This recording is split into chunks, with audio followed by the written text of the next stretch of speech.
मेरी माँ के ऊपर इल्जाम मत लगाओ, मेरी माँ को गलत नजरों से मत देखो, मेरी माँ ने कोई गलत काम नहीं किया। आए मेरी माँ से उल्टे सीधे सवाल करने वालों, अजान के वक्त हम अपने तवाइफ जरूर हैं, हम अपने चकलों में भी कोई गलत काम नहीं करते, हम ढोल नहीं बजाते, हम गाने नहीं गाते, अजान के एहतराम में हम सब अपने सरों पर रुपट्टा रख लेते हैं। हमें इतनी मोहलत दे दो कि अजान हो जाने दो, उसके बाद हम नाचना गाना शुरू कर देंगे। अस्सलामु अलैकुम वरहमतुल्लाहि वबरकातुह।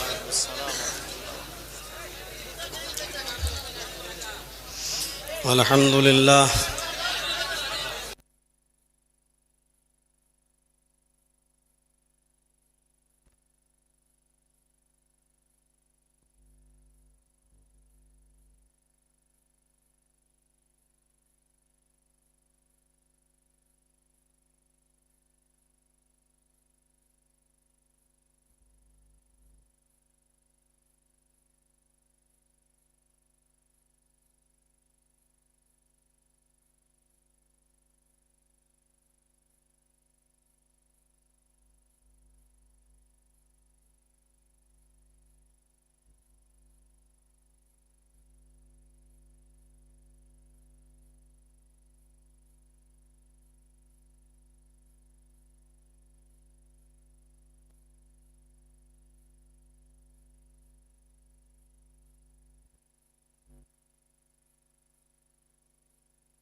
इन्न खैरल हदीस किताबुल्लाह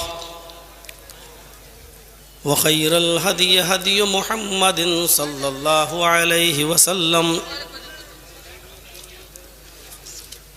व शर्रिल उमूरि मुहदसातुहा व कुल्लु मुहदसतिन बिदअह व कुल्लु बिदअतिन ज़लालह व कुल्लु ज़लालतिन फिन्नार।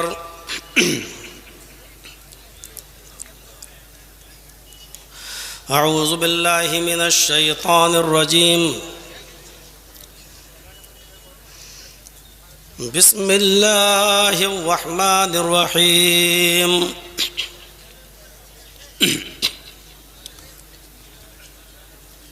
वमा खलक़तुल जिन्ना वल इंसा इल्ला लियअबुदून।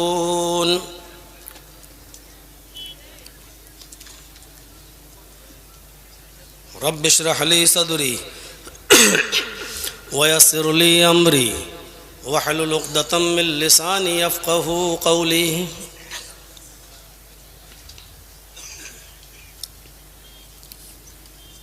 मुअक्कर उलमाए किराम,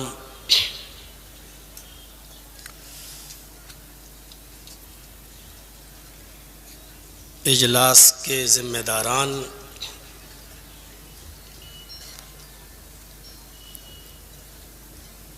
नीमा ललमटिया डिस्ट्रिक्ट गुड्डा और उसके अतराफ़ व अकनाफ से तशरीफ़ लाए हुए मुअज़्ज़ज़ सामईन हज़रात, पर्दा नशीन इस्लामी ख़वातीन, प्यारी माँ और बहनों, कौम व मिल्लत के लायक़ बर नौजवानों, मुस्तक़बिल के होनहार अज़ीज़ बच्चों,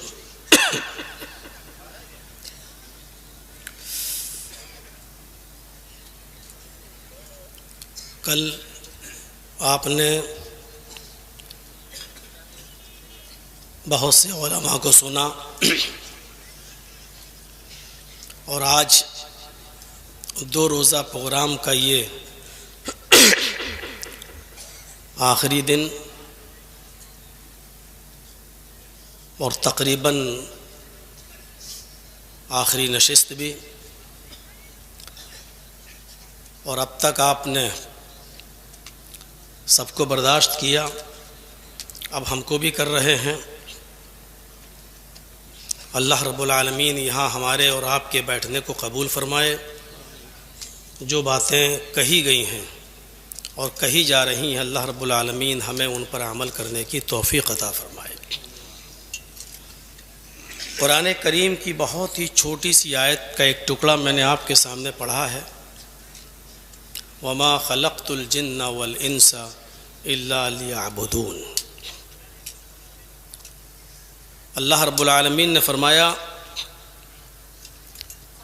कि मैंने जिन और इंसानों को सिर्फ इसलिए पैदा किया ताकि वो मेरी ही इबादत करें।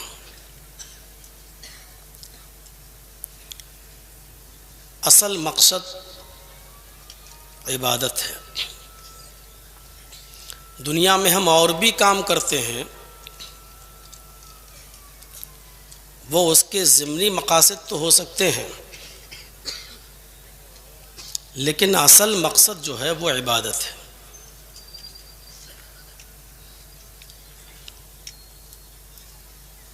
जो चीज़ें भी हम देख रहे हैं दुनिया में वो बेमकसद नहीं है। हमारी आंखों के सामने इस वक्त ये माइक लगा हुआ है, इस माइक का भी कोई ना कोई मकसद है, और उसका मकसद ये है कि हम अपनी आवाज़ दूर तक, जहाँ तक लोग बैठे हुए हैं वहाँ तक और उससे भी आगे हम अपनी आवाज़ को पहुँचा सकें। आप यहाँ आए हुए हैं, यहाँ बैठे हैं, ये बेमकसद नहीं है। इसका भी मकसद है कि आप कुरान और हदीस की बातों को सुने, वाज़ व नसीहत को सुने और उस पर अमल करें। ये सूरज, ये चाँद, ये सितारे, ये सैयारे, ये कहकशाएँ, ये ज़मीन, ये आसमान, सब एक मकसद के तहत हैं। और जब कोई चीज़ किसी मकसद के तहत बनाई जाए और वो मकसद पूरा ना हो तो उसको रद्दी की टोकरी में डाल दिया जाता है। ये माइक अगर आवाज़ ना पहुंचाए तो आप इस माइक वाले को पैसे नहीं देंगे। बार बार डिस्टर्ब करे तो आपका गुस्सा सातवें आसमान पर चढ़ सकता है। मज़ीद परेशान करे तो आप गुस्से में माइक को तोड़ भी सकते हैं। वजह सिर्फ यह है कि ये जिस मकसद के तहत बनाया गया है उस मकसद को पूरा नहीं कर रहा है। फजर की अजान के बाद सुबह का सूरज निकलते ही आपके इस गांव से बाहर सड़क की तरफ जो रोड दुकानों की तरफ निकलता है, बाहर की तरफ जाता है, आप सुबह सुबह देखेंगे कि कोई जीप कारें चल रही हैं, मारुति वैन चल रही है, मोटरसाइकिल चल रही है, साइकिल चल रही है, कुछ नहीं तो लोग पैदल ही जा रहे हैं। ये बिला मकसद नहीं जा रहे हैं। कोई सब्जी खरीदने जा रहा है, कोई गोश्त खरीदने जा रहा है, कोई अपने बच्चे को स्कूल छोड़ने जा रहा है, कोई अपनी दुकान खोलने के लिए जा रहा है, कोई अपने ऑफिस की तरफ जा रहा है, कोई हॉस्पिटल की तरफ जा रहा है। सब अपने अपने मकसद में लगे हुए हैं। इंसान, हम और आप इस दुनिया में आए हैं तो हमारे और आपके आने का भी एक मकसद है, और मकसद कुरान करीम ने खुद बता दिया है, वमा खलक़तुल जिन्ना वल इंसा इल्ला लियअबुदून। हमने जिन और इंसानों को सिर्फ इसलिए पैदा किया कि ताकि वो मेरी ही इबादत करें। यही असल मकसद है। आप अपने किसी ज़रूरी काम के लिए आप अपने इलाके के एमएलए से मिलने जाना चाहते हैं, एमपी से मिलना, अपने गांव को छोड़कर उसकी बस्ती की तरफ जा रहे हैं, आप डिस्ट्रिक्ट गुड्डा की तरफ जा रहे हैं, आप भागलपुर की तरफ जा रहे हैं, आपका इरादा है, आपने रखते सफ़र बांधा है, आपका मकसद है कि हम अपनी परेशानी, अपने गांव की परेशानी को दूर करने के लिए किसी लीडर से मिलें। आप लीडर से मिलने के लिए जा रहे हैं, अपनी बीवी से कहते हैं मैं जा रहा हूं, मोहल्ले के लोगों से कहते हैं कि मैं जा रहा हूं, और आपने अपना इलाका छोड़ा, सफर किया, 4 व्हीलर बुक की या अपनी गाड़ी की,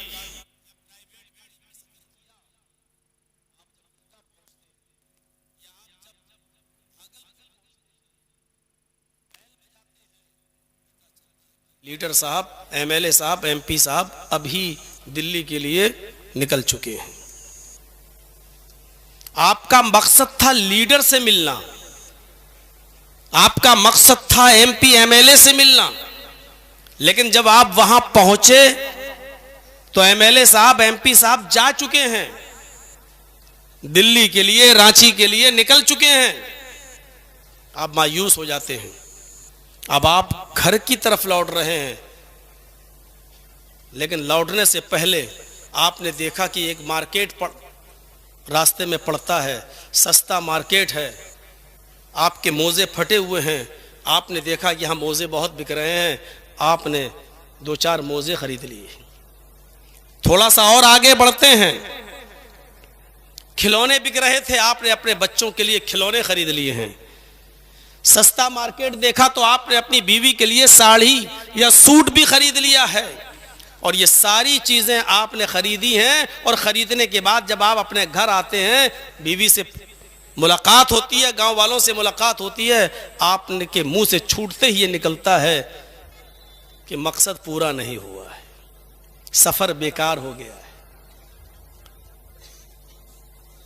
आपने मोजा खरीदा है, आपने सस्ता कपड़ा खरीदा है, आपने बच्चों के खिलौने खरीदे हैं, सफर से लौटते वक्त ये सारी चीजें आपने खरीदी हैं, लेकिन इसके बावजूद आप क्या कहेंगे कि मकसद पूरा नहीं हुआ है, सफर बेकार हो गया है। क्यों? ये जुमला आपके मुंह से इसलिए निकल रहा है क्योंकि आपका असल मकसद था लीडर से मिलना, आपका असल मकसद था एमएलए और एमपी से मुलाकात करना, लेकिन उससे मुलाकात तो आपकी हुई नहीं। अगरचे मोजा ले लिया, अगरचे कपड़ा खरीद लिया, अगरचे खिलौने ले लिए, लेकिन इसके बावजूद आप यही कहेंगे कि सफर बेकार हो गया है। ये सस्ती चीजें खरीदने के बावजूद सफर बेकार क्यों? क्योंकि असल मकसद था लीडर से मिलना, वो नहीं हो पाया। आप चाहे कितनी तरक्की कर लीजिए, आप चाहे कितनी ऊंची कोठियां बना लीजिए, आप चाहे जितने ऊंचे महलों में दादे ऐश ले लीजिए, आप सुरैया पर सवार हो जाइए, आप हवाई जहाज की इजाद कर लीजिए, आप रॉकेट बना लीजिए, आप साइंटिस्ट बन जाइए, आप अपने बच्चों को एमबीबीएस, एमडी और एमएस करा लीजिए, आप सब कुछ करा लीजिए, लेकिन अगर आप अपनी जिंदगी के असल मकसद इबादत से दूर हैं तो आपका ये सफर बेकार है, आपकी जिंदगी का मकसद बेकार है, आप बिल्कुल फ्लॉप हो चुके हैं। अगरचे आपने अपने बच्चे को एमबीबीएस बना लिया, एमएस करा लिया, डॉक्टर बना लिया, इंजीनियर बना लिया, ये सब कुछ ज़िमनी मकासद थे, लेकिन असल मकसद से आप खुद दूर हो गए और अपने बीवी बच्चों को आपने दूर कर दिया। इसीलिए दुनिया में बदअमनी है, इसीलिए दुनिया में बदअमनी है। और बदअमनी की वजह क्या है? अगर आप किसी लीडर से पूछेंगे तो वो उसका रीजन कुछ और बताएगा। दुनिया में इस हंगामा आराई का रीजन अगर आप किसी फिलोसफर से पूछेंगे तो वो उसकी वजह कुछ और बताएगा। अगर आप किसी कम्युनिस्ट से पूछेंगे कि दुनिया में ये हंगामा आराई क्यों है, ये बदअमनी क्यों है, शांति क्यों नहीं है, एक दूसरे का दुश्मन क्यों है, तो वो कम्युनिस्ट उसका रीजन कुछ और बताएगा। आप किसी लीडर से पूछें कि ये दुनिया में हंगामा आराई क्यों है, ये बदअमनी क्यों है, तो वो कहेगा बढ़ती हुई आबादी इसका रीजन है। 2 के बजाय लोग 10 बच्चे पैदा कर लेते हैं, बदअमनी तो होगी। गांव में 20 आदमियों के लिए अनाज पैदा होता है, 100 लोग रहने लगेंगे तो लड़ाई तो होगी। बिजनेस, नौकरी कहां से मिले, सबको बिजनेस कहां से दिया जाए, तो बदअमनी तो होगी। लोग चोरी करेंगे, डाका डालेंगे, बदअमनी तो होगी। अगर आप इस बदअमनी का रीजन, इस बदअमनी और अशांति का कारण अगर आप लीडर से पूछेंगे तो कहेगा कि बढ़ती हुई आबादी। अगर आप किसी फिलोसफर से पूछेंगे, फलसफी से, कि दुनिया में बदअमनी क्यों है, दुनिया में अशांति क्यों फैली हुई है, एक दूसरे का दुश्मन क्यों है, एक दूसरे को देखना क्यों नहीं चाहता, तो फिलोसफर उसका जवाब देगा, दुनिया में इसका की असली वजह है एटमी हथियार। इस मौजूदा दौर में हर मुल्क ये चाहता है, हर कंट्री ये चाहती है कि हमारे पास एटम बम हो जाए, हाइड्रोजन बम हो जाए, दूसरे लोग हमसे डरने लगे। देख लीजिए आप रूस की और यूक्रेन की लड़ाई, हर बात पर धमकी कि अब न्यूक्लियर हथियार हम छोड़ देंगे, अब परमाणु बम हम गिरा देंगे। जिन मुल्कों के पास एटमी हथियार नहीं है वो बेचारे आज डरे हुए और सहमे हुए हैं और वो एटमी हथियार बनाने की तैयारी कर रहे हैं ताकि हम भी मुश्किल वक्त पर दुश्मन का जवाब दे सकें और दुश्मन के दांत खट्टे कर सकें। और जो एटमी ताकत बनना चाहते हैं उसको सुपर पावर ममालिक एटमी हथियार, एटमी ताकत बनने का सपना पूरा नहीं होने दे रहे हैं, जैसे ईरान वगैरह। मेरे भाइयों, आप गौर कीजिएगा, मैं आ रहा हूं असल चीज पर जहां मैं आपको लाना चाहता हूं। जरा तसव्वुर कीजिए, लीडर कहता है दुनिया में बदअमनी की वजह क्या है? बढ़ती हुई आबादी, बढ़ती हुई जनसंख्या। किसी फिलोसफर से पूछेंगे तो फलसफी पूछेगा, जवाब क्या दे रहा है? बदअमनी का कारण क्या है, बदअमनी का रीजन क्या है? एटमी हथियार। ये सारे एटमी हथियारों को खत्म कर दो, दुनिया के अंदर अमन ही अमन और सुकून ही सुकून पैदा हो जाए। और किसी कम्युनिस्ट से पूछो कि दुनिया में बदअमनी क्यों है, तो कम्युनिस्ट इसका जवाब आपको यह देगा कि पैदावार की सही तकसीम नहीं हो रही है। पैदावार की सही तकसीम नहीं होती है, मतलब समझ रहे हैं? अल्लाह ने किसी को अमीर बना दिया, किसी को गरीब बना दिया, किसी को कोठी का मालिक बना दिया और किसी को झोपड़ी दे दी। कोई बड़े 5 मंजिल मकान में दादे ऐश ले रहा है और कुछ लोग ऐसे हैं जिनको झोपड़ी भी नसीब नहीं है, वो फुटपाथों पे सोते हैं और नशे से लथपथ नौजवान लड़के अपने नशे में गाड़ियां चलाते हुए उन फुटपाथों पर सोने वाले लोगों को अपनी गाड़ियों से कुचल देते हैं। दुनिया में पैदावार की सही तकसीम नहीं हो रही है। कोई अल्लाह ने किसी को अमीर बना दिया, किसी को गरीब। अगर सब लोगों को बराबर कर दिया जाए, अमीर और गरीबी का फर्क मिटाकर सबको बराबर दौलत मिल जाए, सबके मकान एक जैसे हो जाएं और सबके पास एक जैसी दौलत हो जाए, तो दुनिया में अमन और सुकून पैदा हो जाए। गरीब है वो अमीर बनना चाहता है, अमीर और ज्यादा अमीर बनना चाहता है, इसलिए दुनिया के अंदर बदअमनी है। लेकिन दुनिया में सब लोग एक जैसे नहीं हो सकते हैं। जब सब एक ही जैसे हो जाएंगे तो ये मकान कौन बनाएगा? जब हमारे पास भी तुम्हारे बराबर पैसा हो जाएगा तो रिक्शा कौन चलाएगा? जब हम भी तुम्हारे मुकाबिल जब हम बराबर के हैं तो सब्जी कौन बेचेगा? फिर हमारे मकानात की तामीर कौन करेगा? फिर ट्रेनें कौन चलाएगा? फिर स्टेशनों पर नौकरी कौन करेगा? फिर ऑफिसों में कौन बैठेगा? क्योंकि हम तो बराबर हैं। जितना पैसा तुम्हारे पास उतना मेरे पास, जैसा मकान तुम्हारे पास वैसा मकान हमारे पास। दर हकीकत अगर देखा जाए तो ये तीनों जवाब गलत हैं। दुनिया में बदअमनी न तो लोगों की बढ़ती हुई आबादी है और ना ही एटमी हथियार हैं और ना ही पैदावार की सही तकसीम का ना होना है, बल्कि असल वजह जो दुनिया की बदअमनी की है वो ये है कि हमने लोगों को उनकी हयात के असली मकसद से रोक दिया है, उससे दूर कर दिया है। हमने उनको बताया ही नहीं कि हयात का, आपकी जिंदगी का असली मकसद क्या है। इस दुनिया के अंदर हंगामा आराई तो होना ही होना है। आप एक मिसाल से समझने की कोशिश कीजिए, असली मकसद से हमने लोगों को जोड़ा ही नहीं है। प्राइमरी स्कूल है, आपके यहाँ होंगे, खुले होंगे, आप एक मिसाल से समझने की कोशिश कीजिए। उस स्कूल का टाइम है 10 बजे का, छुट्टी होती है 2 बजे बच्चों की। 10 बजे स्कूल का टाइम, छुट्टी हो रही है 2 बजे। जरा सुनिएगा, स्कूल में बच्चे 9 ही बजे आ जाते हैं। टाइम है 10 बजे का, स्कूल पहले से खुल जाता है, बच्चे 9 ही बजे आ गए, 9:30 बजे आ गए, अभी घंटी नहीं लगी है, अभी क्लास में नहीं गए हैं, लेकिन वो बच्चे जो ग्राउंड में जमा हैं लड़ रहे हैं। कोई पेड़ पे चढ़ रहा है, कोई फुटबॉल खेल रहा है, कोई वॉलीबॉल खेल रहा है, कोई क्रिकेट खेल रहा है, आपस में गुत्थम गुत्ता भी हो रही है, लड़ाई भी हो रही है, शोर हो रहा है, हंगामा हो रहा है। मैं पूछता हूं कि ये स्कूल के अंदर इन बच्चों के दरमियान हंगामा क्यों हो रहा है? ये कोई बच्चे शरारत करते हुए पेड़ पे चढ़ रहे हैं, एक बच्चा दूसरे को मार रहा है, दूसरा उसका कॉलर पकड़ रहा है। ये बच्चों के अंदर हंगामा आराई क्यों हो रही है? अभी जो बच्चे हंगामा आराई का शिकार हैं, एक दूसरे को मार रहा है और गाली गलौज कर रहा है, कोई पेड़ पे चढ़ रहा है, कोई कबड्डी खेल रहा है, कोई क्रिकेट खेल रहा है, कोई एक दूसरे को गाली दे रहा है। अचानक घंटी बजती है, अचानक क्लास में टीचर आता है और बच्चे फौरन भागते हुए क्लास में चले जाते हैं और एकदम खामोश हो जाते हैं। और वो टीचर अपने बच्चों को पढ़ाने लगता है। जब टीचर अपने बच्चों को पढ़ाता है तो अब न कोई गाली दे रहा है, अब न कोई बकवास कर रहा है, अब कोई न पेड़ पे चढ़ रहा है, अब न कोई क्रिकेट खेल रहा है, अब न कोई गाली गलूज कर रहा है। बच्चों के अंदर शांति पैदा हो गई है। क्यों? उसका जवाब यह है, क्योंकि टीचर ने अब बच्चों को उनके असली मकसद में लगा दिया है।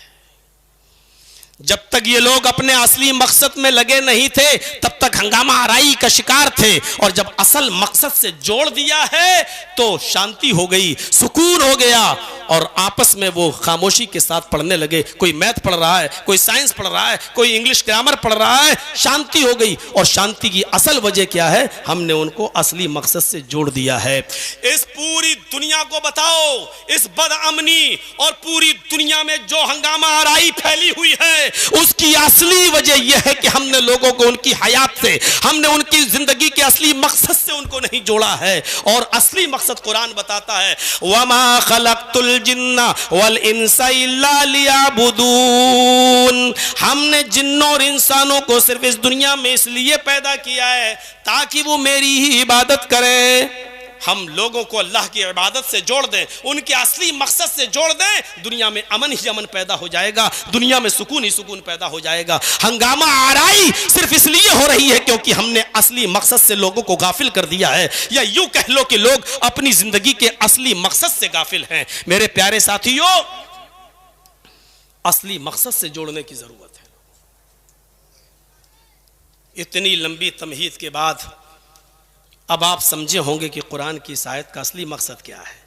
वमा खलक़तुल जिन्ना वल इंसा इल्ला लियअबुदून। कितनी छोटी सी आयत का टुकड़ा है, लेकिन अब आप समझने की कोशिश करिए कि दुनिया में ये जो फैली हुई है बदअमनी और अशांति, ये कैसे दूर होगी? जब हम लोगों को उनकी जिंदगी के असल मकसद से जोड़ देंगे कि तुम पैदा क्यों हुए हो।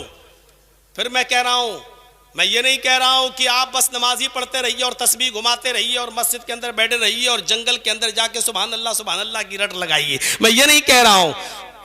आपको मेहनत भी करना पड़ेगी, बीवी बच्चों के लिए आपको खेत भी जोतना पड़ेगा, रिक्शा भी चलाना पड़ेगा, अपना इलाका छोड़कर दिल्ली के अंदर मजदूरी भी करना पड़ेगी, बॉम्बे भी जाना पड़ेगा, आपको कपड़ा भी सिलना पड़ेगा, आपको अपने बीवी बच्चों का पेट पालने के लिए और अपने बच्चों की आला तालीम के लिए मेहनत भी करना पड़ेगी। लेकिन इस चीज को भी हम इबादत का नाम देते हैं, यह भी इबादत है। अपनी बीवी और बच्चों के लिए मेहनत करना भी इबादत का एक हिस्सा है। मेरे भाइयों, अल्लाह के नबी तो यहां तक फरमाते हैं कि प्यार और मोहब्बत में अगर खाने का एक लुकमा, रोटी का एक लुकमा उठाकर अगर आप अपनी बीवी के मुंह में डाल देते हैं तो यह भी सवाब है, यह भी इबादत है। इबादत का मामला बड़ा वसी है, इबादत का मयार बड़ा वसी है। इबादत सिर्फ 2 रकात पढ़ने का नाम नहीं है। इबादत सिर्फ ज़ोहर की नमाज में 4 रकात और 4 रकात में 8 सजदे कर लेने का नाम नहीं है। फजर में उठ जाने का नाम इबादत नहीं है। असर और मगरिब पढ़ लेने का नाम इबादत नहीं है। इबादत का मयार बहुत वसी है। मेरे प्यारे साथियों, हमें समझना पड़ेगा कि इबादत का असल मयार क्या है।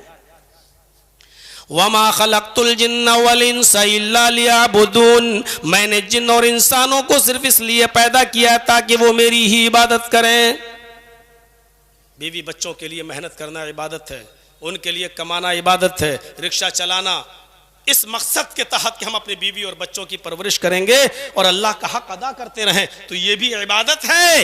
मेरे भाइयों, इबादत का मफहूम बड़ा वसी है जो मैं शुरू से कहता चला आ रहा हूं। इस बात को समझने की कोशिश करो। ये अलग बात है कि उन इबादियात में अफजल इबादत नमाज है, ये एक अलग मामला है। अपने आप को अल्लाह के सामने सरेंडर करना, उसके सामने झुकना, ये अफजल इबादत है, ये अफजल इबादत है। और इसको हमें और आपको समझना पड़ेगा। और ये अफजल इबादत जो नमाज है, ये कोई मामूली चीज भी नहीं है। और पांचों वक्त की नमाज जमात के साथ पढ़ना, ये कोई मामूली काम भी नहीं है। इस बात को भी आप ज़हन नशीन कर लीजिए, ये कोई मामूली काम भी नहीं है। कुरान अगर आप पढ़ेंगे तो इसको बड़ा मुश्किल काम करार दिया है, बड़ा मुश्किल। व इन्नहा लकबीरतुन इल्ला अलल खाशिईन अल्लज़ीना यज़ुन्नूना अन्नहुम मुलाक़ू रब्बिहिम व अन्नहुम इलैहि राजिऊन। इस कुरान की आयत के पहले लफ्ज पर गौर करें, व इन्नहा लकबीरतुन, बहुत मुश्किल और बहुत बड़ा काम है। पांचों वक्त की नमाज पढ़ना बड़ा मुश्किल काम है। किन लोगों के लिए मुश्किल नहीं है वो अल्लाह ने आगे बता दिया है, लेकिन हर इंसान के लिए मुश्किल नहीं, ऐसा नहीं। व इन्नहा लकबीरतुन, बहुत बड़ा काम है पांचों वक्त की नमाज पढ़ना, मामूली बात है। आप सोने की दुकान पर बैठे हुए हो, सुनहार हैं आप, और आप जिस शादी का जो सौदा कर रहे हैं, सोना बेचने का, गोल्ड बेचने का, उसमें आपको 1 लाख रुपए की प्रॉफिट होने वाली है। और इसी वक्त अजान की आवाज आ रही है, हय्या अलस सलाह। आप 1 लाख रुपए का नुकसान छोड़कर फौरन मस्जिद की तरफ बढ़ जाएं, अपनी दुकान बंद करके फौरन मस्जिद की तरफ चले जाएं। यह हर इंसान के दिल गुर्दे की बात नहीं है, हर इंसान का कलेजा ऐसा करने के लिए तैयार नहीं होगा।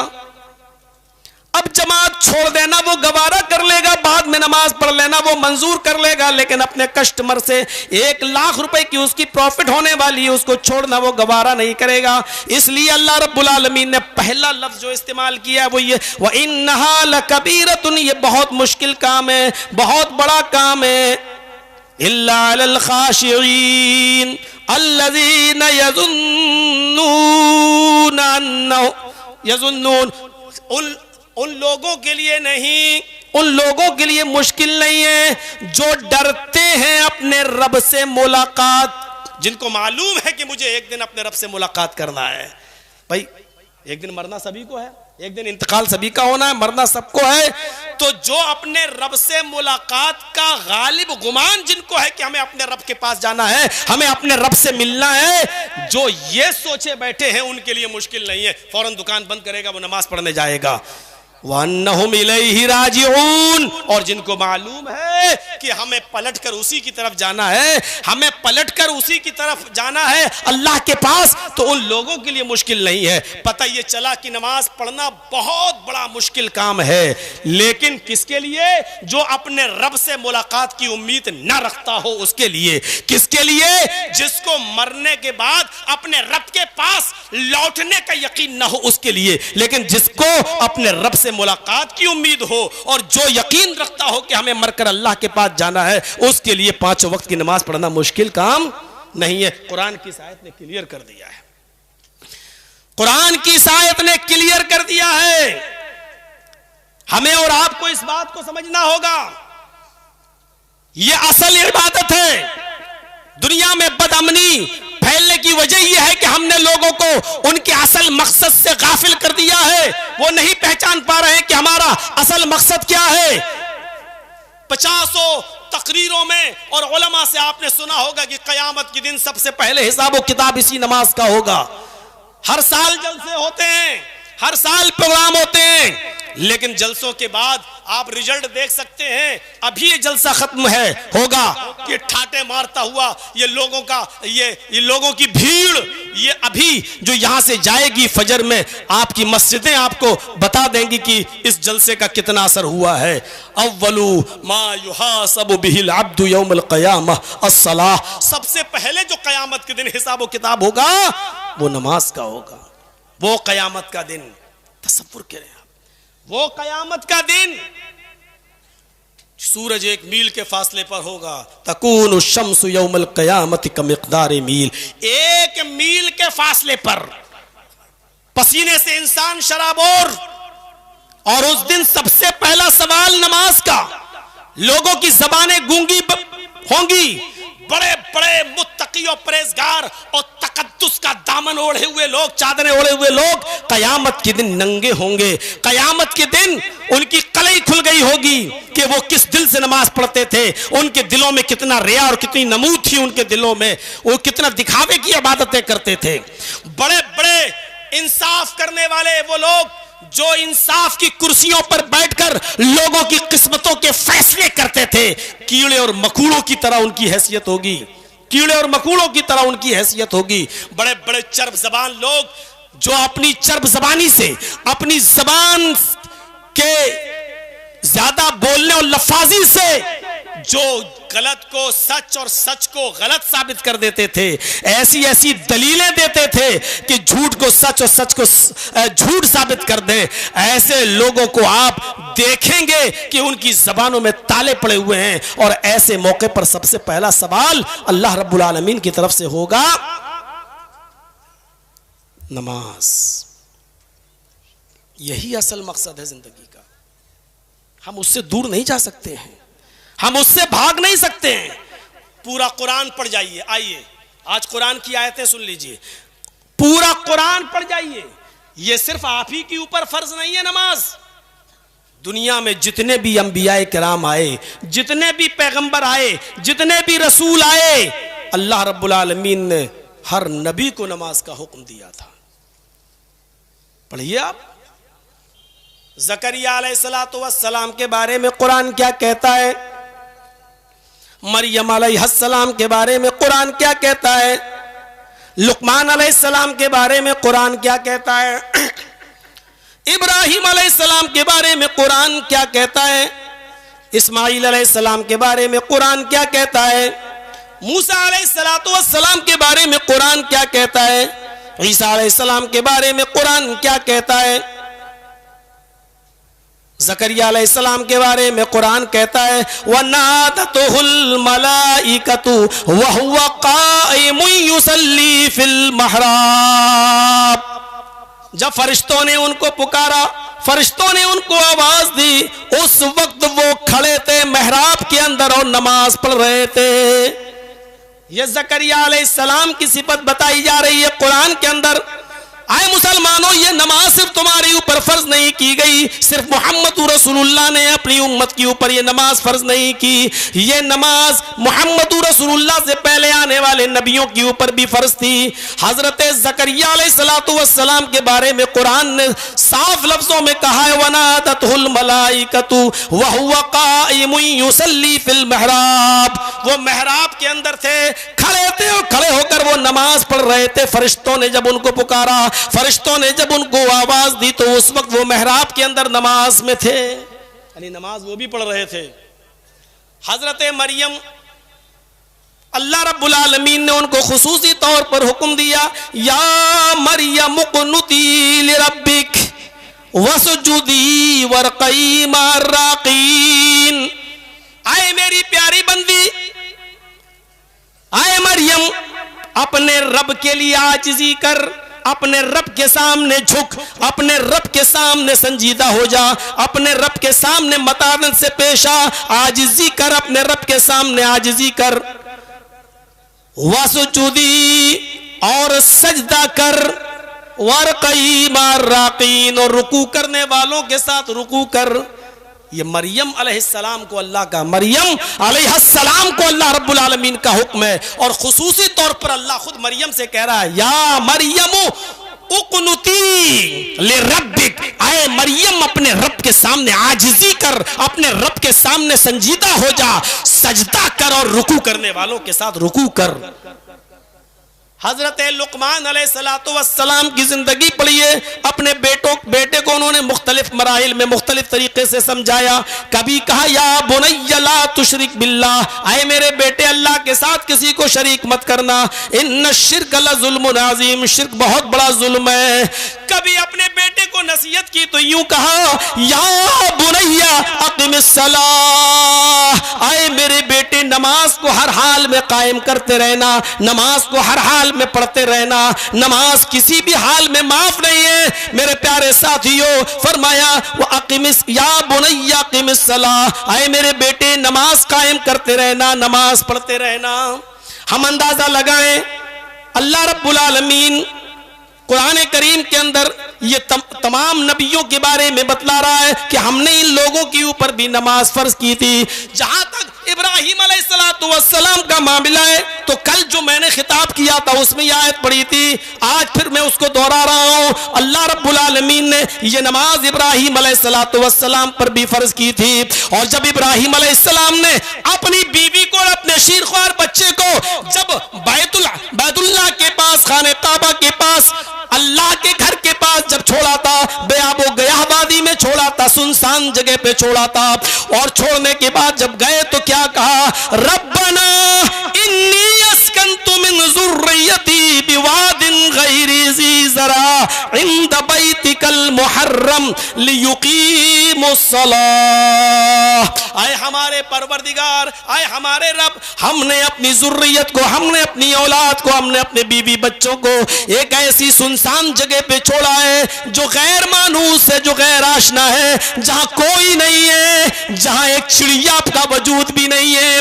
चिड़िया भी ऐसी जगह पर घोंसले बनाती हैं जहां पानी उनको आसानी से मिल जाए, यहां तो दूर दूर तक पानी का पता नहीं है। इलाहुल आलमीन इन्नी अस्कंतु मिन ज़ुर्रियती बिवादिन गैरि ज़ी ज़रा, हमने गैर मानूस जगह पर अपनी ज़ुर्रियत को, अपने बेटे को, अपनी बीवी को छोड़ा है। इंद बैतिकल मुहर्रम, तेरे एहतराम वाले घर के पास, तेरे बाइज्जत घर के पास, और उस जगह पर मैंने इसलिए छोड़ा है लियुकीमुस्सलाह, ताकि वो नमाज पढ़ सके, ताकि वो नमाज कायम कर सके। सब जलसे बेकार, सारे इजलास बेकार, अगर उन जलसों में हम लोगों को नमाज से नहीं जोड़ सके, असल इबादत से नहीं जोड़ सके। मकसद क्या है? हम अफजल इबादत से ही गाफिल हैं, हम सबसे अफजल इबादत से दूर हैं। बदअमनी तो फैलेगी, अशांति तो होगी, खुद अपने घर के अंदर बदअमनी फैलेगी, पूरे मुल्क के अंदर तो छोड़ो, अपने घर के अंदर भी आप अमन और सुकून के साथ नहीं रह सकते अगर जिंदगी के असल मकसद से अगर आप दूर हो गए। यही इब्राहिम अलैहिस्सलाम है। दूसरी जगह कहते हैं, रब्ब जअलनी मुकीमस्सलाती व मिन ज़ुर्रियती रब्बना व तक़ब्बल दुआ। आय अल्लाह मुझे भी और मेरी ज़ुर्रियत को, मेरी आल औलाद को नमाज कायम करने वाला बना दे। रब्ब जअलनी मुकीमस्सलाह, आय अल्लाह मुझे नमाज कायम करने वाला बना दे। व मिन ज़ुर्रियती, और मेरे बीवी बच्चों को भी, मेरी औलाद को भी नमाज कायम करने वाला बना दे। रब्बना व तक़ब्बल दुआ, है हमारे रब हमारी इस दुआ को तू कबूल फरमा ले। नमाज के लिए कितना जोर दिया जा रहा है, नमाज के लिए कितना जोर। यही इब्राहिम अलैहिस्सलाम है जो बार बार कहा करते थे कि इन्ना सलाती व नुसुकी व महयाया व ममाती लिल्लाहि रब्बिल आलमीन। आय अल्लाह मेरी नमाज, मेरी कुर्बानी, मेरी जिंदगी और मेरी मौत सिर्फ अल्लाह रब्बुल आलमीन के लिए है। गौर कीजिए मेरे भाइयों, हम कहां किस तरफ जा रहे हैं? जलसे तो कर लेते हैं, लाखों रुपए का चंदा भी हम इस जलसे में दे देते हैं, किसी खास मुकर्रिर के लिए तो और ज्यादा दिल खोल देते हैं। लेकिन सोचिए कि इन तमाम जलसों से, इन इजलास से अगर हम अपने मुआशरे को नमाजी न बना सके, हम अपनी मस्जिदों को आबाद न कर सके और करा सके, तो फिर इन जलसों का क्या फायदा। इब्राहिम अलैहिस्सलाम की इस दुआ के बाद आइए जरा इस्माइल अलैहिस्सलाम के बारे में पढ़ते। कुरान क्या कहता है? इस्माइल अलैहिस्सलाम के बारे में कुरान कहता है कि वकाना यामुरु अहलहु बिस्सलाति वज़्ज़कात वकाना इंदा रब्बिही मर्ज़िय्या। कुरान कहता है उनके बारे में कि इस्माइल अलैहिस्सलाम अपने अहल अयाल को, अपने बीवी बच्चों को नमाज का और ज़कात का हुक्म देते थे। वकाना यामुरु अहलहु बिस्सलाति वज़्ज़कात, अपने बीवी को, अपने अहल अयाल को, अपने बीवी और बच्चों को नमाज और ज़कात का हुक्म देते थे। वह कान इंदा रब्बिही मरज़िया, और वो अपने रब के नजदीक बड़े पसंदीदा थे, बड़े महबूब थे। इस्माईल अलैहिस्सलातु वस्सलाम के बारे में कुरान ये कह रहा है कि वो अपने रब के नजदीक बड़े पसंदीदा थे, बहुत ज्यादा महबूब थे वो अपने रब के नजदीक। और उनको उनके रब के नजदीक महबूब बनाने वाली चीज यही नमाज थी, क्योंकि यहाँ नमाज का जिक्र है। वह कान यामुरु अहलहु बिस्सलाती व ज़काती व कान इंदा रब्बिही मरज़िया, वो अपने रब के नजदीक बड़े पसंदीदा थे, बड़े महबूब थे। इस्माईल अलैहिस्सलाम भी अपने बीवी बच्चों को नमाज का हुक्म दे रहे हैं। मूसा अलैहिस्सलातु वस्सलाम की जिंदगी पढ़िए, कुरान कहता है कि मूसा अलैहिस्सलाम जबल तूर पे चढ़ गए, अल्लाह से मुलाकात की गरज से गए, मुलाकात तो हुई नहीं, अल्लाह ने अपना चेहरा तो दिखाया नहीं, अपनी हल्की सी तजल्ली दिखाई तो फखर्रा मूसा साइका, मूसा बेहोश जमीन के ऊपर पड़े, होश आया, अल्लाह रब्बुल आलमीन ने मूसा से कहा है मूसा सुनो, इन्ननी अनल्लाह ला इलाहा इल्ला अना फअबुदनी व अक़िमिस सलात लिज़िक्री। कुरान कह रहा है मूसा अलैहिस्सलातु वस्सलाम जबल तूर पे गए तो उस कोहे तूर पर उनको क्या हुक्म मिला? पहले अल्लाह ने क्या कहा है, मूसा मुझे देखने की चाहत तो छोड़ दो, तुम्हारी आंखों में इतनी ताकत नहीं कि तुम मेरा दीदार कर सको, उठो। फिर क्या कहा? आए मूसा इन्ननी अनल्लाह, बेशक मैं ही अल्लाह हूं। अल्लाह ने क्या कहा? बेशक मैं ही अल्लाह हूं, ला इलाहा इल्ला अना, मेरे अलावा कोई माबूद नहीं है, मेरे अलावा कोई माबूद नहीं है, ला इलाहा इल्ला अना, मेरे अलावा कोई माबूद नहीं है। और फिर अल्लाह ने क्या हुक्म दिया? फाबुदुन्नी, मेरी इबादत करो। आए मूसा तुम सिर्फ मेरी ही इबादत करो, वह आक़िमिस सलात लिज़िक्री, और मेरी याद के लिए नमाज कायम करो, मेरे जिक्र के लिए, मेरी याद के लिए नमाज कायम करो, मेरे जिक्र के लिए, मेरी याद के लिए नमाज कायम करो। हजरत मूसा अलैहिस्सलातु वस्सलाम को अल्लाह रब्बुल आलमीन ने यह हुक्म दिया कि मेरी याद के लिए नमाज कायम करो। मैं बताना यह चाहता हूं कि हर नबी को, जितने भी नबी इस दुनिया में आए, हर नबी को अल्लाह रब्बुल आलमीन ने नमाज का हुक्म दिया। ईसा अलैहिस्सलातु वस्सलाम के बारे में और जान लो, ईसा अलैहिस्सलातु वस्सलाम के बारे में। ईसा अलैहिस्सलातु वस्सलाम अभी छोटे से बच्चे थे और उनकी मां मरियम ने बगैर शौहर के उनको पैदा किया। शादी के बाद जिस तरह मियां बीवी बनते हैं और फिर दोनों के मिलाप के बाद बच्चा पैदा होता है, हजरत मरियम ने बगैर शौहर के बच्चा पैदा किया। इसलिए आवाजें तो कसे जाना थे, इल्जाम तो लगना था, हंगामा तो होना था। एक औरत शादी से पहले बगैर शौहर के कोई बच्चा पैदा कर दे और समाज चुप रहे, समाज खामोश रहे, कभी ऐसा हो सकता है? कभी ऐसा हो सकता है? अरे आज के दौर में हमारे यहाँ, हमारे गांव से, हमारे शहर से, हमारे मोहल्ले से अगर कोई लड़की मोबाइल पर अकेले बात करते हुए चली जाए तो लोग उसके बारे में सोचने लगते हैं कि पता नहीं किससे इतनी लंबी बात करती हुई जा रही है।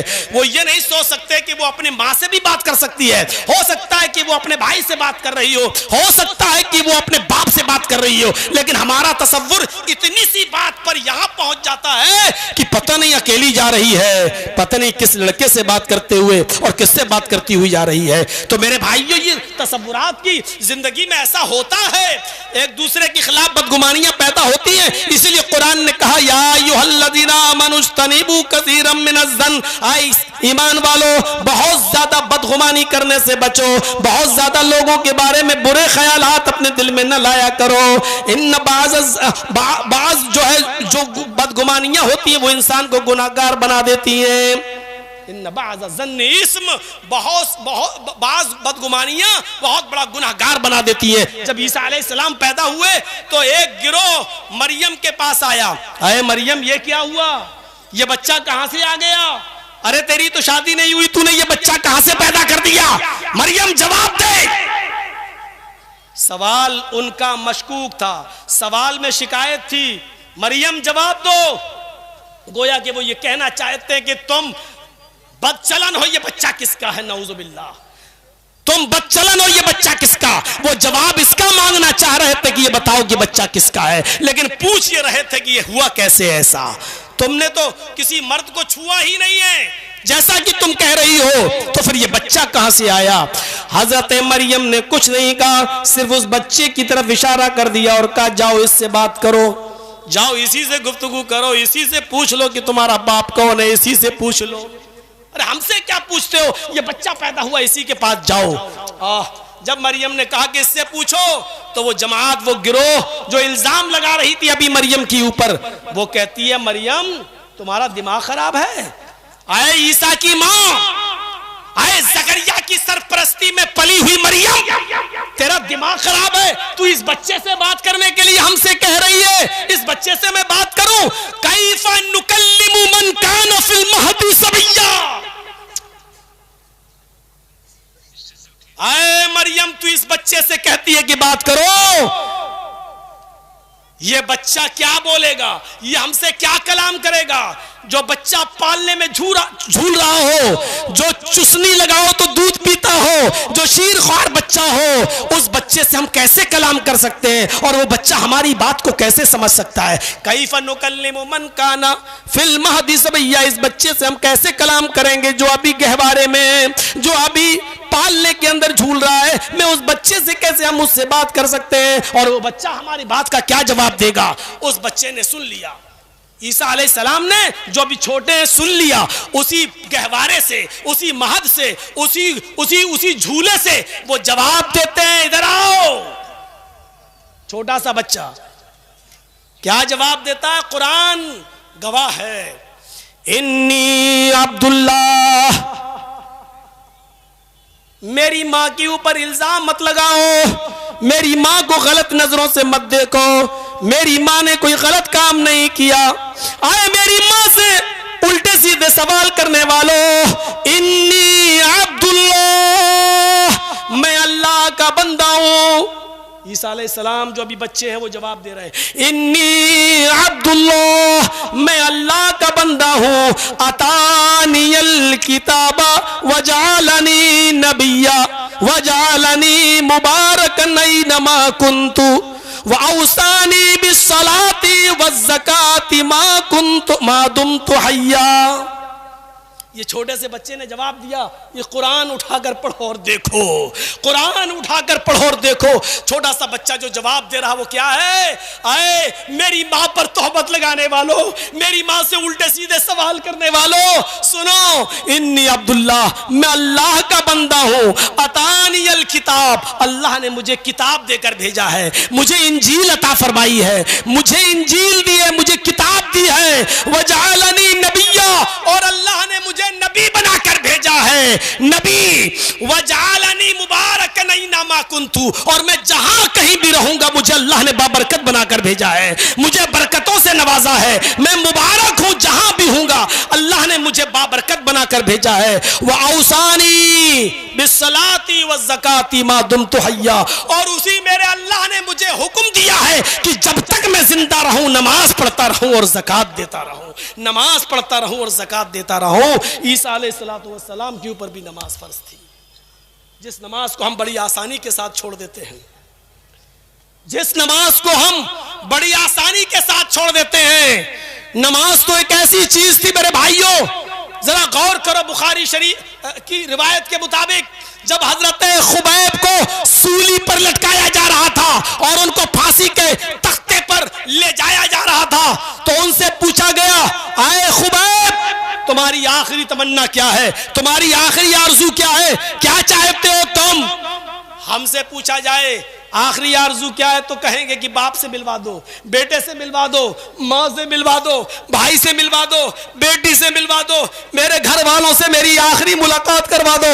हम वसीयतें लिख देंगे, हम इकरारनामे लिख देंगे, किस बेटे को कितनी जमीन दी जाए, किसको कौन सा मकान दिया जाए, किसको कितनी करेंसी दी जाए। हम जब आखिरी तमन्ना पूछी जाए तो ये सारी चीजें पूछेंगे।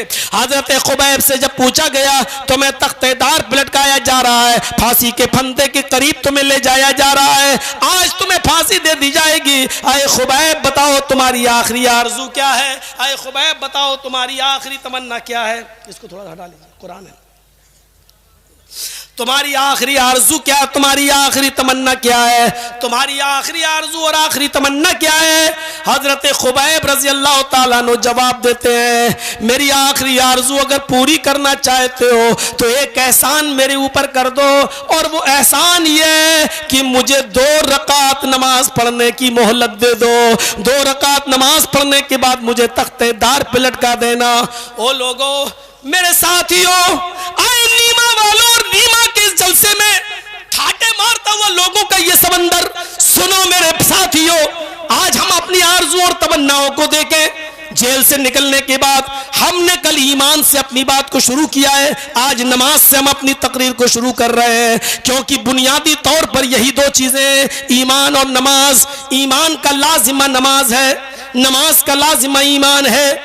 ईमान अगर है और नमाज नहीं तो बेकार। जैसे सूरज का लाजिमा रोशनी है, रोशनी का लाजिमा सूरज है। सूरज अगर निकलेगा तो रोशनी होगी, अगर कहीं रोशनी है तो इसका मतलब यह है कि सूरज निकला हुआ है। आग जहां जल रही है तो इसका मतलब यह है कि हरारत है, गर्मी होगी। अगर हरारत कहीं हमें महसूस हो रही है तो इसका मतलब यह है कि आग भी कहीं जल रही है। अगर हरारत है तो आग भी है, अगर रोशनी है तो इसका मतलब यह कि सूरज भी है। अगर ईमान हमारे अंदर है तो नमाज जरूरी है। अगर ईमान नहीं है, अगर सूरज नहीं है तो रोशनी नहीं है, आग नहीं है तो हरारत भी नहीं है। अगर ईमान नहीं है तो नमाज भी हमारे अंदर नहीं है। एक बात बहुत गौर से सुन लो, बहुत ही अच्छी मिसाल से मैंने समझाया है कि नमाज का लाजिमा, ईमान का लाजिमा नमाज है। जैसे सूरज का लाजिमा रोशनी है, सूरज अगर हमें दिखाई दे रहा है तो उसकी रोशनी जमीन पर हमें जरूर दिखाई देगी। अगर जमीन पर हमें रोशनी दिखाई दे रही है तो इसका मतलब यह है कि आसमान पर सूरज निकला हुआ है। अगर कहीं हमें तपिश महसूस हो रही है, गर्मी लग रही है, तो इसका मतलब यह है कि आग जल रही है। आग जलेगी तो गर्मी लगेगी, आग जलेगी तो हरारत होगी। अगर हरारत हो रही है तो इसका मतलब आग जल रही है।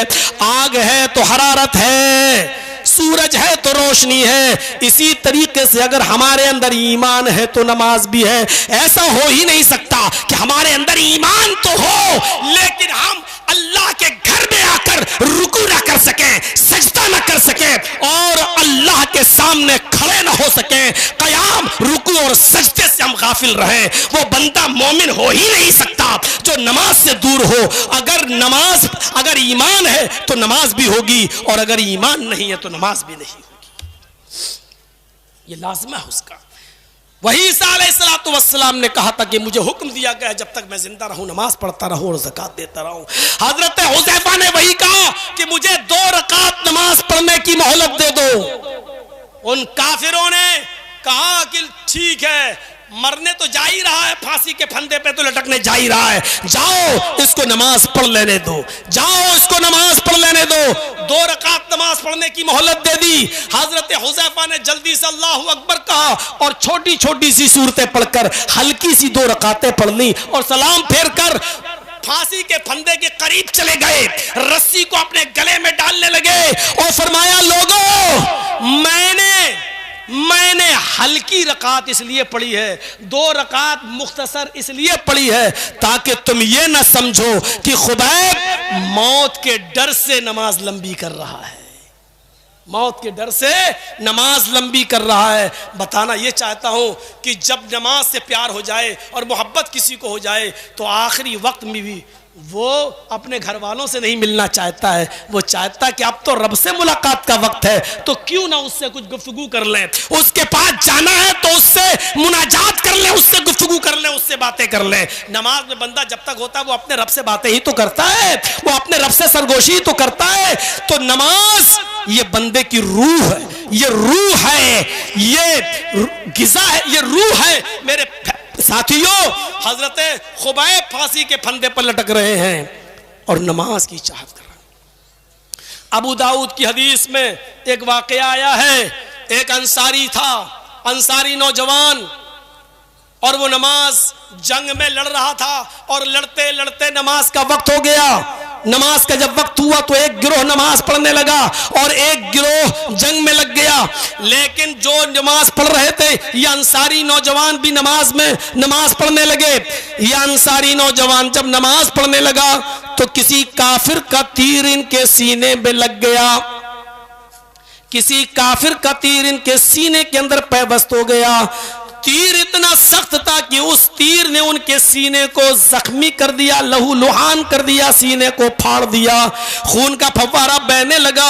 ऐसी पोजीशन में भी वो नमाज पढ़ते रहे। जब सलाम फेरते और एक सहाबी की नजर जब उस अंसारी नौजवान पर पड़ती है, उस अंसारी पर पड़ती है, तो वो दौड़ता हुआ आता और कहता है, आए नौजवान, अगर तुम्हें तीर ही लग गया था और इस तीर ने तुम्हारी पसलियों को चीर दिया, तुम्हारे सीने को चीर दिया, सीने को चीरते हुए तुम्हारे पार निकल गया, तुम्हारा सीना चाक हो गया और तुम लहूलुहान हो गए, जख्मी हो गए, ऐसी पोजीशन में चिल्लाने का तुम्हें हक था, चीख सकते थे, मुझे आवाज दे सकते थे, मैं तुम्हारी मदद के लिए आ जाता।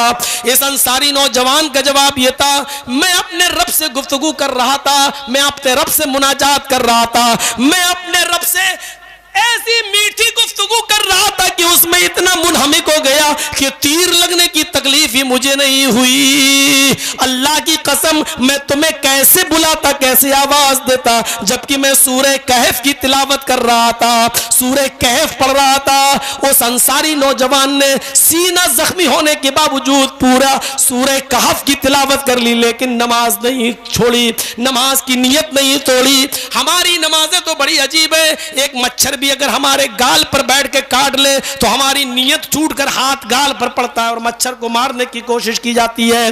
तसव्वुर करो मेरे प्यारे साथियों, हम सोचे कि आज हम इस नमाज से कितना दूर हो गए हैं, जो हमारी जिंदगी का असल मकसद है, और इसी इबादत से इस दुनिया में अमन और हमारे घरों में अमन और सुकून पैदा हो सकता है। हम इसी नमाज से अपने और अपने बाल बच्चों को, अपने बीवी बच्चों को दूर रखे हुए हैं। इस अंसारी नौजवान से इबरत हासिल करो, जरा तसव्वुर करो। हजरत तलहा को देखो, मुस्लिम शरीफ की रिवायत है, हजरत तलहा का वाकया मुस्लिम शरीफ की हदीस के अंदर आया है। हजरत तलहा अपने बाग में नमाज पढ़ रहे हैं, हजरत तलहा अपने बाग में नमाज पढ़ रहे हैं, बाग गार्डन, अपने बाग में नमाज पढ़ रहे हैं। और नमाज पढ़ने ही के दरमियान उनके बाग में लगे हुए एक दरख्त के ऊपर एक चिड़िया, खुशनुमा बड़ी खूबसूरत चिड़िया बैठ जाती है, और वो चिड़िया चहचहाने लगती है, आवाज देने लगती है, चहचहा रही है। उसकी आवाज इतनी अच्छी थी कि हजरत तलहा उसकी आवाज सुनकर डिस्टर्ब हो गए और उनका दिमाग उसी चिड़िया की आवाज पर, उसके चहचहाने पर लग गया। जब वहां से दिमाग हटाया, अभी तो मैं नमाज में हूं, जब चिड़िया की तरफ से दिमाग हटाया तो रकात भूल गए। मेरी कितनी रकातें हुई भूल गए, एक हुई कि दो हुई भूल गए।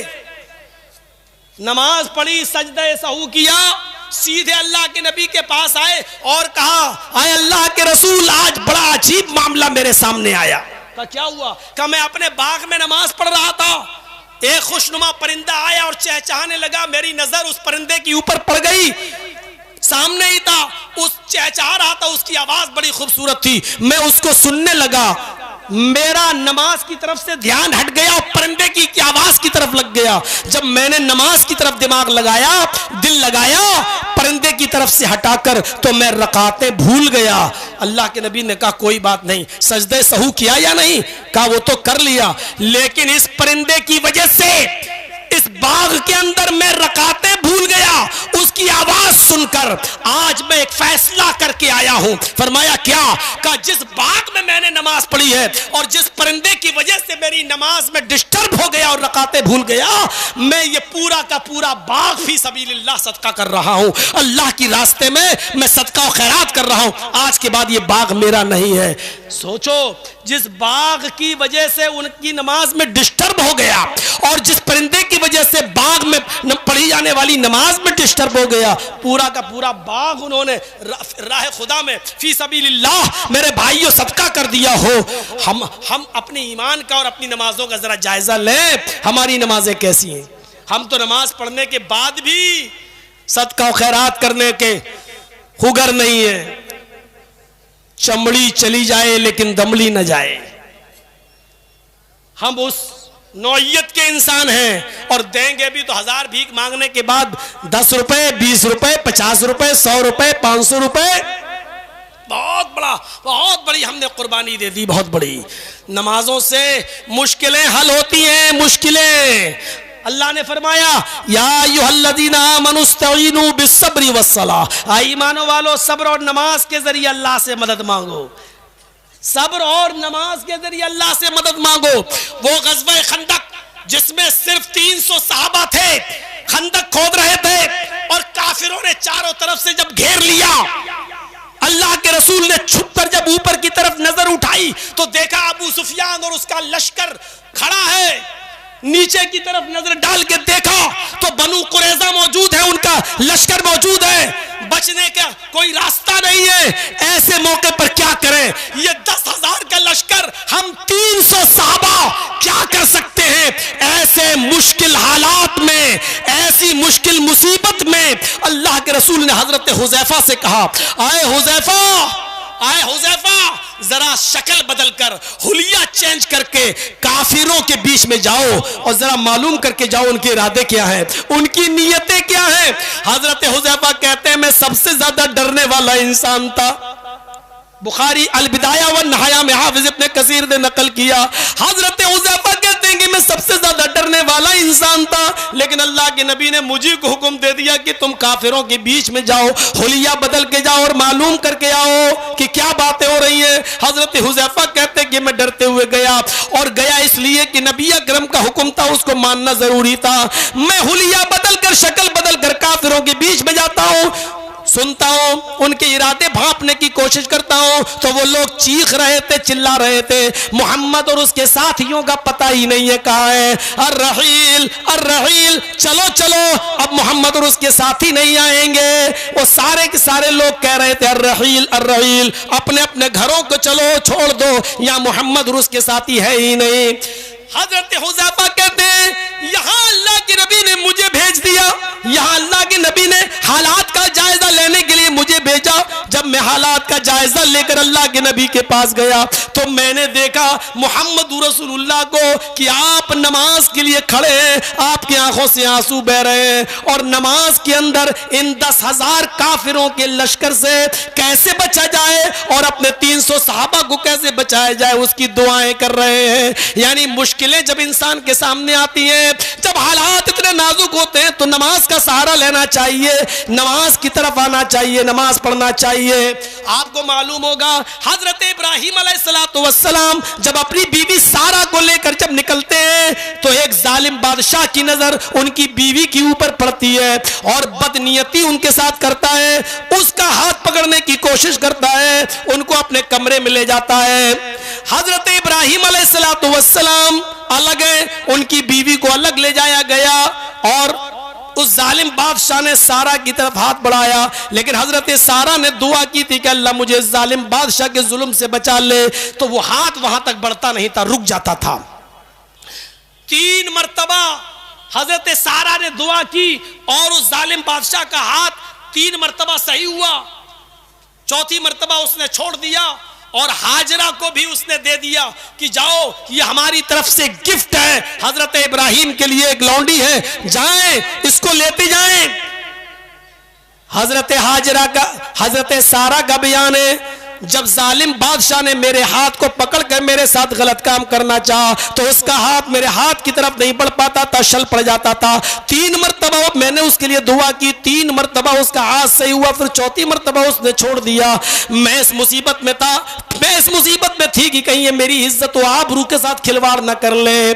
जब मैं लौट कर अपने शौहर इब्राहिम के पास आई तो मैंने इब्राहिम को देखा, बुखारी शरीफ की रिवायत, मैंने इब्राहिम अलैहिस्सलाम को, अपने शौहर को देखा जब मैं लौट कर उनके पास आई कि वो नमाज पढ़ रहे थे और मेरी हिफाजत की दुआ उस नमाज में कर रहे थे कि अल्लाह मेरी बीवी को जालिम बादशाह से महफूज फरमा ले, मेरी बीवी को उससे हिफाजत फरमा। नमाज मुश्किलों का हल है। यहां मुश्किलों का हल लोग जाने कहां ढूंढते हैं और किन किन को मुश्किल कुशा बनाए फिरते हैं। अल्लाह ताला तो कह रहा है या अय्युहल्लज़ीना आमनुस्तईनु बिस्सब्रि वस्सलाह, आए ईमानो वालो सब्र और नमाज के जरिए तुम अल्लाह से मदद मांगो। उस माँ का वाकया सुना है हजरत जुरैज का, मुस्लिम शरीफ की हदीस पढ़िए। जुरैज नमाज में उनकी माँ आवाज देती है जुरैज जुरैज, ये नमाज में या अल्लाह मैं नमाज पढ़ूं या अपनी माँ की सुनूं, फिर आवाज आती है जुरैज, अल्लाह मैं नमाज में हूं, अपनी माँ की सुनूं या नमाज पढ़ूं? 3 मर्तबा माँ ने पुकारा, जुरैज जुरैज जुरैज। जब जुरैज ने नहीं सुना, नमाज पढ़ते रहे और नमाज जब तक पूरी नहीं कर ली, अपनी माँ की नहीं सुनी। यहां जुरैज की माँ बद्दुआ दे के चली गई, आय अल्लाह, जब तक ये किसी बदबख्त, किसी जानिया और बदचलन औरत का मुंह न देख ले, इसकी मौत ना आए। मां ने बद्दुआ दे दी। डरो मां की बद्दुआ से, डरो मां की बद्दुआ से, डरो। मां ने बद्दुआ दे दी, आय अल्लाह, आज जुरैज ने मेरी आवाज नहीं सुनी, पता नहीं कहां चला गया। अल्लाह, जब तक ये किसी जानिया और बदचलन आवारा औरत का मुंह ना देख ले, यानी किसी बदचलन औरत के साथ जिना ना कर ले, तब तक इसको मौत ना आए। कुछ दिनों के बाद अजीब मामला पेश होता है। एक बदचलन औरत हजरत जुरैज के पास आती है और जुरैज से कहती है, उदनु मिन्नी, मेरे करीब आइए। जुरैज से कहती है, मेरे करीब आइए। जुरैज ने भगाया, हट, चल, मैं इबादत गुजार, 5 वक्त का नमाजी, मैं नमाजी, हर वक्त नमाज पढ़ने वाला इंसान, और तू हमारी इबादत को बेकार करने के लिए यहां चली आई, हट यहां से, भाग। चूंकि वो औरत बहुत ज्यादा आउट ऑफ कंट्रोल थी, उसको हर हाल में किसी मर्द की जरूरत थी। जुरैज ने जब उसको भगा दिया तो वो जंगल में गई और जंगल के एक चरवाहे के साथ उसने मुकाला कर लिया। उस चरवाहे का हमल इस बदचलन औरत के पेट में रह गया।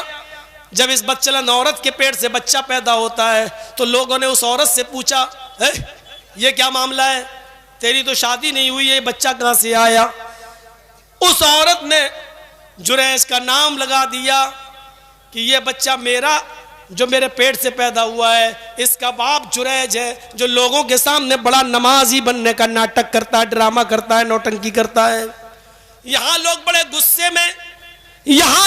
गुस्से में जाते ही जुरैज के इबादत खाने को गिरा दिया, उसकी जहां इबादत करता था उस कमरे को गिरा दिया, जुरैज को मारा पीटा। जुरैज ने कहा, क्या बात है, मुझे क्यों मार रहे हो? कहा कि नमाज पढ़ते हो, ड्रामा करते हो, लोगों के सामने पारसा बनते हो, हमारे सामने नमाज का ढोंग करते हो, और उधर जिना करते हो उस बदचलन औरत के साथ, उसका बच्चा पैदा हुआ है, इस बच्चे के बाप तुम हो। जुरैज ने मामले की नजाकत को देखा, फौरन वुजू बनाया। मुस्लिम शरीफ की हदीस है, खड़े हुए और नमाज पढ़ने लगे। नमाज पढ़ने के बाद उन्होंने सलाम फेरा और उस बच्चे के पास गए और उस बच्चे को हल्के से मारा और कहा, बच्चे बताओ इन लोगों को कि तेरा बाप कौन है? मैंने नमाज पढ़ने के बाद अल्लाह से दुआ की है, आए बच्चे बता, इस तेरा असली बाप कौन है? अल्लाह ने उस छोटे से बच्चे को कुव्वत गोयाई दी और उस बच्चे ने कहा, मेरी माँ झूठ बोल रही है, मेरा बाप जुरैज नहीं है, फला जंगल का एक चरवाहा है, वही चरवाहा मेरा बाप है, मेरी माँ ने उस चरवाहे के साथ मुंह काला किया था। तब लोगों को बड़ी शर्मिंदगी हुई और कहा, जुरैज अब हम तुम्हारा ये इबादत घर, इबादत खाना हम सोने का बना देते हैं, गोल्ड का। जुरैज ने कहा, नहीं, जैसा था वैसा ही बना दो, हमें सोने की जरूरत नहीं है, इबादत करने के लिए सोने का महल होना जरूरी नहीं है, जैसा पहले था वैसा ही बना दो। लोग शर्मिंदा हुए। मैं बताना ये चाहता कि जुरैज के ऊपर कितना बड़ा इल्जाम लगा कि तुम नमाज का ढोंग करते हो, दीनदारी का ढोंग करते हो, और ये औरत कह रही है कि तुमने उसके साथ जिना किया और ये बच्चे के बाप तुम हो। ऐसी बड़ी मुसीबत में जुरैज ने नमाज पढ़ी और नमाज में दुआ की है। मुस्लिम शरीफ की हदीस कहती है कि नमाज पढ़ने के बाद उस बच्चे को कचौका लगाया, मारा और कहा, बच्चे बताओ तेरा असली बाप कौन है? तब उस बच्चे को कुव्वत गोयाई मिली। या अय्युहल्लज़ीना आमनुस्तईनु बिस्सब्रि वस्सलाह, ईमानो वालो तुम सब्र और नमाज के जरिए अल्लाह से मदद मांगो। मदद मांगना चाहिए, यही जिक्र है मेरे भाइयों नमाज। और कुरान करीम में अक्सर जहां जिक्र का लफ्ज इस्तेमाल हुआ वहां नमाजी मुराद है, नमाजी मुराद है। मेरे भाइयों नमाज कायम कीजिए, नमाज पढ़िए। और जिक्र, कुरान ने कहा, वमन अअरज़ा अन ज़िक्री फ़इन्न लहू मईशतन ज़ंका, जो मेरे जिक्र से यानी नमाज से रूगर्दानी करेगा, एराज करेगा, हम उसकी रोजी को तंग कर देंगे।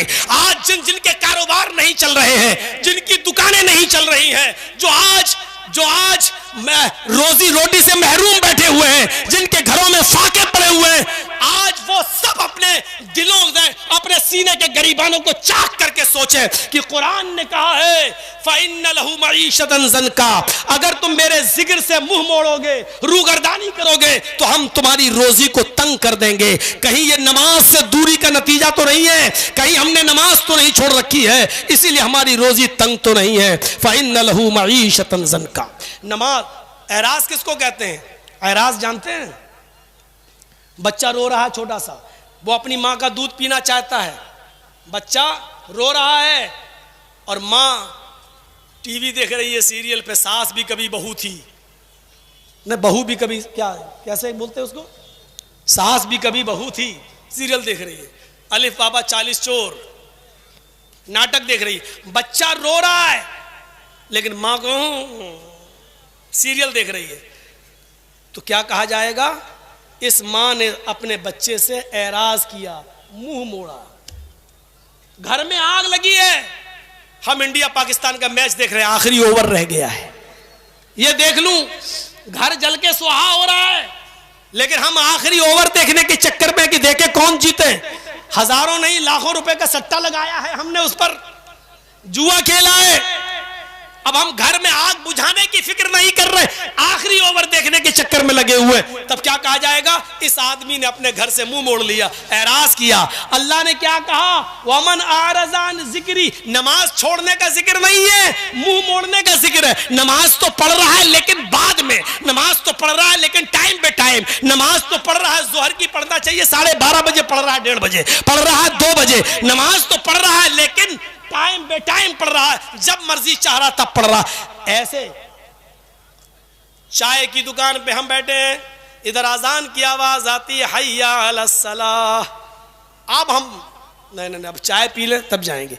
अरे चाय पी रहे हो तो पूरी कर लो, लेकिन चाय अभी बनी नहीं है और आजान की आवाज आ जाए तो उसी वक्त छोड़ दो और पहले नमाज पढ़ने जाओ, क्योंकि तुम्हें मालूम है कि चाय पिएंगे उस वक्त तक बन के आएगी हाथ में, तब पिएंगे तब जाएंगे तो हमारी जमात छूट जाएगी। अगर पी रहे हैं तो पी लो, अगर खाना खाने बैठे हो, खाना खाना शुरू कर दिया है तो खा लो, लेकिन अभी खाना बना ही नहीं है और हांडी अभी बीवी बना के तैयार कर रही है, दस्तरखान लगाया भी नहीं, अब अजान हो गई तो पहले नमाज पढ़ लो और आके उसके बाद खाना खाओ। मेरे भाइयों, वमन आरज़ान जिक्री का मतलब यह है कि नमाज के टाइम अजान की आवाज आ रही है और नमाज नहीं पढ़ रहे हैं, ये अल्लाह के जिक्र से मुंह मोड़ना। और अल्लाह के जिक्र से मुंह मोड़ देने का अंजाम क्या होता है?